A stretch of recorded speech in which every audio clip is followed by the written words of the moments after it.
In 1718, somewhere off the coast of North Carolina, a sailor reached into his coat pocket and pulled out a folded scrap of paper. His hands were shaking. He already knew what it was before he opened it. A circle of black ink smeared across the center.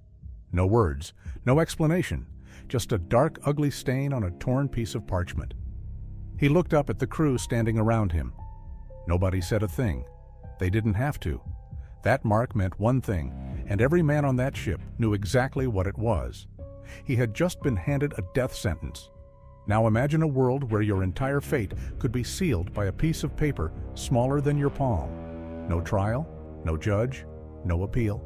Just a smudge of tar or ink passed to you by the very men you ate with, slept beside, and fought alongside for months or even years at sea. That was the reality of the black spot, and it was one of the most feared traditions in the Golden Age of Piracy. Picture the Caribbean in the early 1700s. A vast shimmering map of turquoise water stretching from the southern tip of Florida all the way down past Cuba, Hispaniola, Jamaica, and into the chain of smaller islands that curve like a broken spine toward the coast of South America. Nassau in the Bahamas, Port Royal in Jamaica, Tortuga off the northern coast of Haiti. These were the nerve centers of pirate activity. Dozens of harbors, coves, and hidden inlets scattered across thousands of miles of coastline, each one a potential hideout, each one a launching point for raids on merchant vessels heading back to Europe loaded with sugar, rum, tobacco, spices, and gold. Now pull back further, follow the trade routes across the Atlantic. Ships leaving Bristol, London, Lisbon, Seville, loaded with manufactured goods and headed west. Ships returning east, their hulls stuffed with the wealth of the New World. And lurking along those routes, in the narrow channels between islands, in the fog banks off the Carolina coast, in the open waters near the Azores, pirates waited like wolves at a crossroads. This was the geography of piracy. And within this world, among the cutthroats and thieves who crewed these ships, there existed a system, a brutal, surprisingly democratic system. And at the very heart of that system was a tradition so terrifying that even hardened killers feared it more than the gallows. The black spot. But here's the thing most people get wrong about pirates. We think of them as lawless savages, right? Just a bunch of drunk criminals stabbing each other over treasure. That's the Hollywood version. The truth is far more interesting and far more organized. Pirate ships were, in many ways, the most democratic institutions of their era. While kings ruled Europe by divine right and plantation owners in the Caribbean treated human beings as property, pirate crews were electing their captains by popular vote. They were drafting written constitutions called Articles of Agreement. They were dividing plunder according to predetermined shares. They had disability compensation. If you lost a limb in battle, you received extra payment from the communal treasury. This wasn't chaos. This was organized rebellion. And the black spot was part of that system. It wasn't random violence. It wasn't a superstition. It was a mechanism of accountability handed down from crew to captain when the crew decided their leader had failed them. It was the pirate version of a vote of no confidence, except in this world, losing a vote of no confidence could mean losing your life. To understand why the black spot carried so much weight, you have to understand what life was actually like aboard a pirate vessel. Before we go any further, I need to stop for a second, because what I've been showing you in these videos only scratches the surface. And I realized at some point that the full picture, the actual pirate code, word for word, the real punishment records, the exact treasure division shares, the ports that secretly funded them, it doesn't fit in a video. I put it all into one document, the Black Flag Codex. It's linked below, and the QR code is on your screen. Now, let's keep going. Forget the romanticized nonsense. These ships were floating nightmares.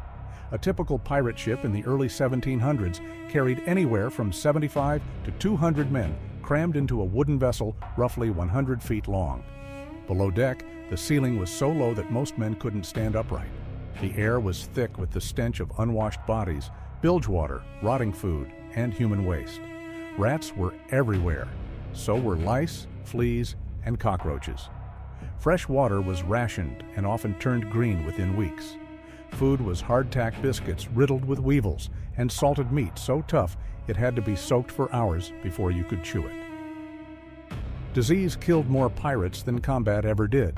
Scurvy rotted their gums and loosened their teeth until they fell out. Dysentery turned the lower decks into a horror show. Typhus spread through lice-infested clothing. Malaria and yellow fever swept through crews like wildfire whenever they anchored too close to swampy coastlines. A single outbreak could wipe out half a crew in days. Men who survived disease still faced infected wounds, broken bones set wrong, and dental abscesses that could turn fatal without treatment. The ship's surgeon, if there even was one, worked with rum as anesthetic and a saw as his primary instrument.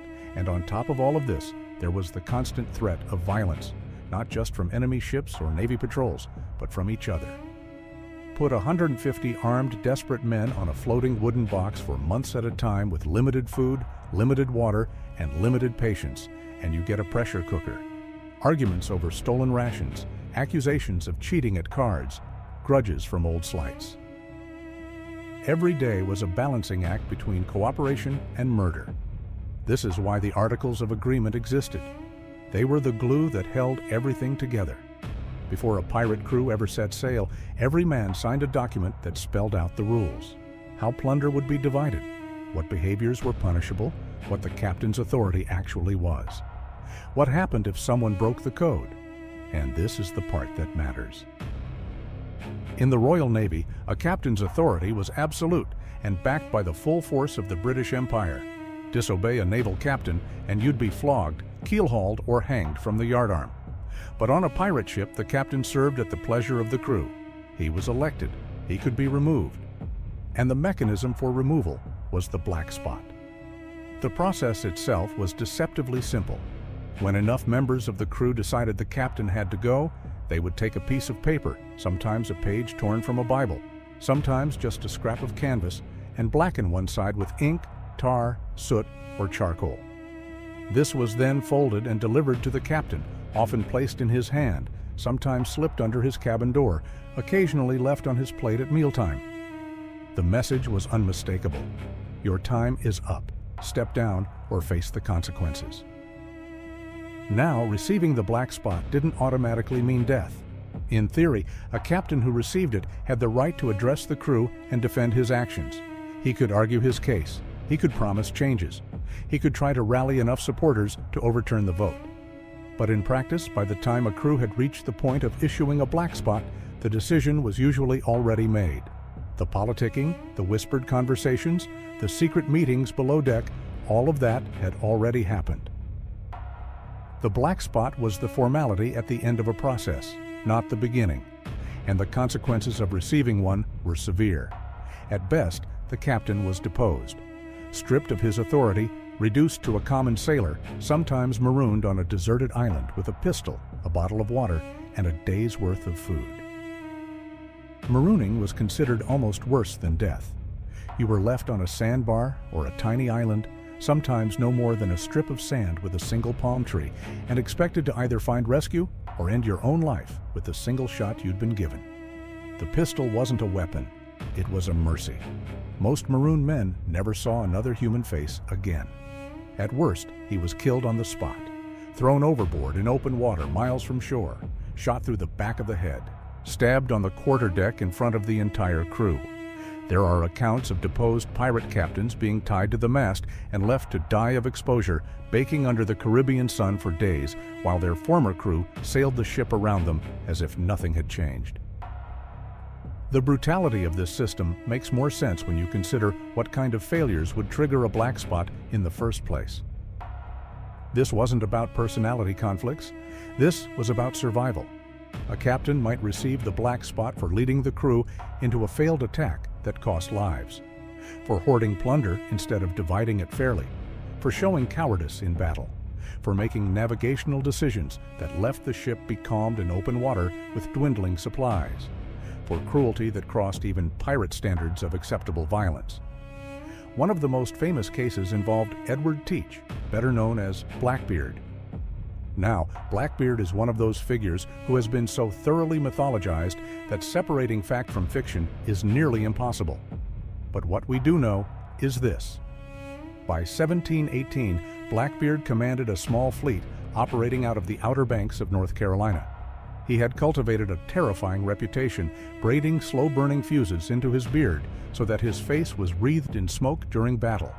He was, by all accounts, genuinely frightening. But Blackbeard also understood something crucial about pirate leadership. Fear alone wasn't enough. You had to deliver results. You had to keep the crew fed, paid, and confident that following you was better than the alternatives. And by the summer of 1718, Blackbeard's crew was getting restless. There are historical accounts suggesting that Blackbeard's crew considered issuing him the black spot after he deliberately ran his flagship, the Queen Anne's Revenge, aground near Beaufort Inlet, North Carolina. The suspicion was that Blackbeard had done this intentionally to reduce the number of crew members he had to share plunder with. By losing the ship, he could claim the treasure was lost, then split a hidden portion among a smaller group of loyalists. The grounding of the Queen Anne's Revenge is one of the great mysteries of pirate history. The ship was a former French slave vessel that Blackbeard had captured and converted into his flagship, mounting 40 guns on her decks and turning her into one of the most feared vessels in the Atlantic. Losing her wasn't an accident of bad seamanship. The channel near Beaufort was well known, and Blackbeard had sailed it before. The crew's suspicion that their captain had sabotaged his own flagship to cheat them out of their share was, by pirate standards, an unforgivable betrayal. Whether that specific story is true or not, it illustrates the fundamental tension at the heart of pirate governance. The captain needed the crew needed the captain, but neither side fully trusted the other. And the black spot was the crew's ultimate insurance policy against betrayal. Another well-documented case involves Charles Vane, one of the most aggressive pirates of the Golden Age. Vane operated primarily in the Caribbean and was known for his ruthlessness and his refusal to accept the king's pardon, a blanket amnesty offered by the British Crown in 1718 to any pirate who agreed to give up the life. Vane's downfall came not from the law, but from his own crew. In November 1718, Vane's ship encountered a French man-of-war, a heavily armed naval vessel that outgunned them significantly. Vane, recognizing the odds, ordered a retreat. His crew was furious. They had expected a fight, and in their eyes, Vane had shown cowardice. The very next day, the crew held a vote.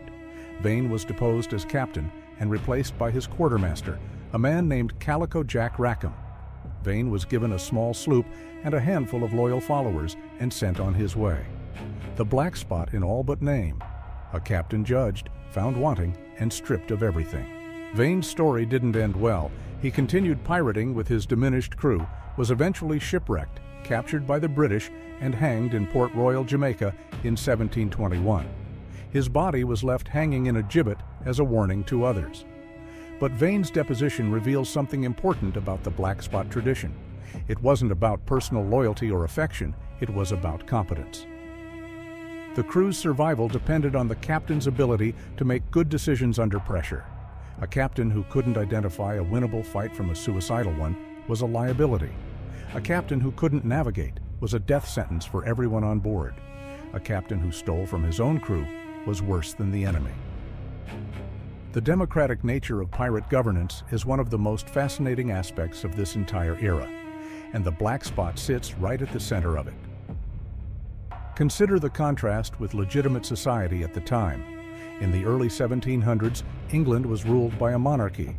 The House of Commons existed, but voting rights were limited to male property owners, which excluded the vast majority of the population. Women had no political rights whatsoever. The poor had no voice. Servants and laborers were essentially at the mercy of their employers. And yet, on pirate ships, every man had an equal vote. Every man, regardless of background, nationality, or social class. Former slaves sailed alongside former naval officers. Escaped indentured servants voted alongside skilled navigators. The captain answered to the crew, not the other way around. It was, in a very real sense, one of the purest forms of democracy operating anywhere in the Western world at that time. The black spot was the enforcement mechanism of that democracy. It was the tool that ensured power didn't calcify, that no captain could become a tyrant, that the collective will of the crew remained supreme. In modern terms, it was impeachment, recall election, and potential execution all rolled into one small piece of stained paper. Now it's worth addressing the elephant in the room. How much of what we think we know about the black spot actually comes from history, and how much comes from fiction? The honest answer is complicated. The term black spot itself was popularized and possibly invented by Robert Louis Stevenson in his 1883 novel Treasure Island. In the book, the character Billy Bones receives a black spot, a piece of paper with a black circle on one side and a written message on the other. It terrifies him so completely that he dies of a stroke on the spot. Later in the novel, Long John Silver also receives one, cut from a page of the Bible. Stevenson's depiction became so iconic that it essentially defined the concept for popular culture. Every pirate movie, book, and television show that features the black spot is to some degree referencing Treasure Island. But here's what's important. Stevenson didn't invent the concept from nothing. He was drawing on real pirate traditions of crew-initiated removal of captains, which are well documented in historical records. The specific ritual of using a blackened piece of paper may or may not have been a widespread practice, but the underlying system, the crew's right to depose a captain through collective action, is absolutely verified by historical evidence. Stop for a second. What you just heard about the pirate code is the part that rewrites everything you thought you knew. But it only lands when you see the actual shares, the exact fractions written into the Articles of Agreement, the punishments, the port records, the names of the men who funded them from government offices. It's all in the Black Flag Codex, linked in the description. 5 seconds, grab it now, because what comes next builds directly on it. Link is below. QR code is on your screen. Captain Charles Johnson's book, A General History of the Pirates, published in 1724, describes multiple instances of crews voting to remove their captains. The specifics vary. Sometimes a formal vote was held, sometimes a mutiny simply erupted, sometimes the deposition was peaceful, sometimes it was violent. But the principle was consistent. Pirate captains held their position by consent, and that consent could be withdrawn. Whether a literal blackened piece of paper was the delivery mechanism is, in some ways, beside the point. The black spot represents something real, a system of accountability that operated in one of the most lawless environments in human history. And that system worked, for a time, remarkably well. Let's talk about the quartermaster, because you can't understand the black spot without understanding this role. On a pirate ship, the quartermaster was arguably more powerful than the captain. The captain had supreme authority during battle, making tactical decisions, directing the crew, and leading boarding actions. But during peacetime, which was most of the time, the quartermaster ran the ship. The quartermaster distributed food and water. The quartermaster settled disputes between crew members. The quartermaster oversaw the division of plunder. The quartermaster enforced the Articles of Agreement, and critically, the quartermaster was usually the one who delivered the black spot to the captain when the crew had voted for his removal. This separation of powers is remarkable when you think about it. The pirates had essentially created a system of checks and balances centuries before political philosophers would formalize the concept. The captain was the executive, the quartermaster was the legislature, the crew was the electorate, and the black spot was the mechanism by which the electorate could recall the executive. There's one more dimension to this that doesn't get discussed enough: the psychological dimension. Imagine you're a pirate captain. You have authority over 150 armed, violent, desperate men. You know that any one of them could slip a piece of blackened paper into your pocket while you sleep. You know that your continued leadership depends entirely on your ability to keep the majority satisfied. You know that the moment you lose their confidence, you could be dead before sunrise. That constant awareness shaped behavior. It made pirate captains more responsive to their crew's needs than almost any other authority figure of the era.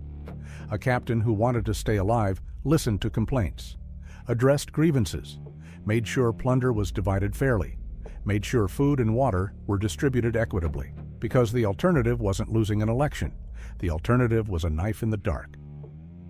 This psychological pressure created a perverse kind of good governance. Pirate captains who lasted, men like Bartholomew Roberts, Samuel Bellamy, and Henry Every, were not just skilled sailors and fighters. They were skilled politicians. They knew how to read a room, or in this case, read a deck. They knew when to be generous and when to be firm. They understood that their authority was borrowed, not owned. Bartholomew Roberts is a particularly interesting case. Known as Blackbeard, Roberts captured over 400 ships during his career, more than any other pirate in history. He was also known for his strict personal code. He didn't drink alcohol. He dressed immaculately. He held regular crew meetings where grievances could be aired openly. And his articles of agreement were among the most detailed and progressive of any pirate crew. Roberts understood that the black spot was always a possibility. So he governed in a way that made it unlikely. He kept his crew well-fed, well-paid, and well-informed. He shared intelligence about potential targets. He explained his navigational decisions. He was, in the most unlikely of settings, a genuinely effective leader. When Roberts was finally killed in battle off the coast of West Africa in 1722, his crew didn't celebrate. They mourned. Several threw his body overboard in full ceremonial dress to prevent the British from displaying it as a trophy. That kind of loyalty doesn't come from fear. It comes from respect. And respect in the pirate world was the only currency that could keep the black spot at bay. Compare that to someone like Edward Lowe, one of the most sadistic pirates in recorded history. Lowe was known for torturing prisoners, mutilating captured sailors, and inflicting punishment on his own crew for minor infractions. His leadership style was pure terror, and it worked for a while. But eventually, his crew had enough. The accounts of Lowe's final days are murky, but the most credible versions suggest that his own crew mutinied against him sometime around 1724. Some accounts say he was set adrift. Others say he was handed to the French authorities, who hanged him in Martinique. Either way, his reign of terror ended the way such reigns always end. The people he brutalized turned on him. Lowe never received a formal black spot as far as we know, but the principle was the same. When a captain's behavior became intolerable, the crew acted. The specific ritual mattered less than the underlying reality. The crew held the ultimate power. Always. This brings us to perhaps the most important question about the black spot. Why did it work? Why did this system of accountability function in an environment where there was no police force, no court system, no external authority to enforce the rules? The answer lies in something economists call reputation effects. In the pirate world, your reputation was everything. A captain known for being fair attracted better crew members, which meant better fighters, better sailors, and more successful raids. A captain known for being treacherous or incompetent struggled to recruit. And in a world where your survival depended on having a full, capable crew, reputation was literally a matter of life and death. Consider how recruitment actually worked. When a pirate ship docked at a port like Nassau or Tortuga, the captain needed to replace crew members lost to battle, disease, or desertion. Sailors looking for a berth would ask around. Who's fair with the shares? Who keeps his crew fed? Who picks fights they can win? A captain with a reputation for greed or incompetence found himself standing on the dock watching experienced sailors walk past him to sign on with someone else. And an undermanned pirate ship was a dead pirate ship. You needed bodies to man the cannons, to board enemy vessels, to work the rigging during storms. Without a full crew, you were just a target floating in open water. The black spot amplified this effect. Word traveled fast along the pirate routes. If a captain received the black spot and was deposed, every pirate in the Caribbean knew about it within weeks. That captain's ability to ever lead again was effectively destroyed. The black spot wasn't just a removal from power, it was a permanent mark on a man's reputation, a black mark. And in a community built on trust between thieves, trust was the scarcest and most valuable commodity of all. There's a dark irony in all of this. The Golden Age of Piracy, roughly 1650 to 1730, ended not because the pirates lost their ability to govern themselves, but because the legitimate governments of Europe finally committed enough resources to stamping them out. The Royal Navy deployed squadrons specifically tasked with hunting pirates. Colonial governors who had previously tolerated or even cooperated with pirates were ordered to enforce the law. The noose tightened, and as the external pressure increased, the internal systems began to fail. Crews grew more desperate. Captains became more reckless. The careful balance between authority and accountability that the black spot represented started to break down. More mutinies, more violence, more paranoia. The system that had kept pirate ships functioning as effective fighting units couldn't survive the slow strangulation of a world that had decided pirates had to go. By 1730, the Golden Age was effectively over. The great pirate captains were dead or captured. The harbors that had sheltered them were under firm government control. The trade routes were patrolled by warships that outgunned anything a pirate could float. Nassau, which had once been the unofficial capital of the Pirate Republic, was now governed by Woodes Rogers, a former privateer turned pirate hunter who had hanged 8 pirates on his first day in office. Port Royal had been rebuilt as a Royal Navy base. Tortuga was under French military control. One by one, the sanctuaries vanished, and with them, the world that had made the black spot possible. But the black spot endured, at least as an idea. It survived in stories passed from sailor to sailor, in tavern tales told along the waterfronts of London and Bristol. It survived in ballads and penny dreadfuls. And then, in 1883, Robert Louis Stevenson gave it its most famous incarnation, and it became immortal. Treasure Island turned the black spot from a piece of pirate history into a piece of world mythology. The scene where Billy Bones receives his mark has been adapted, referenced, and reimagined hundreds of times. It appears in Pirates of the Caribbean, in video games, in television shows, in comic books. The image of a blackened circle on a torn piece of paper has become one of the most recognizable symbols in all of fiction. But underneath the fiction, the real story is more compelling. A group of outcasts, criminals, and fugitives operating outside the boundaries of civilization created a governance system that was in some ways more fair, more responsive, and more accountable than anything the so-called civilized world was offering at the time. They gave every man a voice. They held their leaders to account. And when those leaders failed, they had a mechanism to remove them.